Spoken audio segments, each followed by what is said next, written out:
বিশ্বনবী কাঁদতে কাঁদতে মাথা তুলবেন, বলবেন আল্লাহ, দুনিয়াতে সব নবীরা স্পেশাল দোয়া করেছে, আমি করি নাই, এবার আমি আমার স্পেশাল দোয়াটা করতে চাই, আপনি কবুল করবেন কিনা বলেন।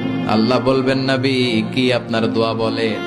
বিশ্বনবী বলবেন, আমার একটা উম্মত যার অন্তরের মধ্যে যাররা পরিমাণ ঈমান আছে, একবার আপনারে আল্লাহ বলে ডেকেছে, একবার আমি বিশ্বনবীর উপর দুরূদ পড়েছে, একবার শাহাদাতের বাণী আমার যে গুনাহগার উম্মত দুনিয়ার বুকে থেকে ঘোষণা দিয়েছে, ওই একটা উম্মত যদি জান্নাতে ঢুকতে না পারে, আপনি আমারে জান্নাতে ঢুকাতে পারবেন না।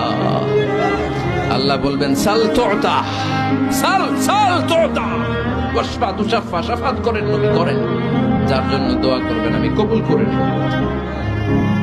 দুনিয়াতে বিশ্বনবী কম কষ্ট সহ্য করে নাই। 3 বছর শিয়াবে আবি তালেবে জেল খেটেছে। কয় বছর?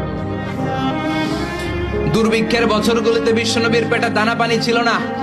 কলিজার টুকরা হাসান হুসাইন কই মাছের মতো ছটফট করেছে, জামিনে ক্ষুধার জ্বালায় বেহুশ হয়েছিল। বিশ্বনবী যদি ওই স্পেশাল দোয়াটা করতেন, জান্নাত থেকে খাবারের বস্তা পাঠিয়ে দিত কে? ওই দোয়া করছিলেন? জেলখানায় আল্লাহরে বলছিলেন, আল্লাহ স্পেশাল দোয়া করলাম, জেল থেকে মুক্ত করে দেন, করছিলেন? যুদ্ধের ময়দানে নিজের দাঁত ভেঙেছে, উহুদের ময়দান সাক্ষী, বিশ্বনবীর মুবারক রক্তে উহুদের ময়দান রঞ্জিত হয়েছে। সেদিনও বিশ্বনবী ওই দোয়াটা করে নাই। চিল্লায় বলেন ঠিক কিনা?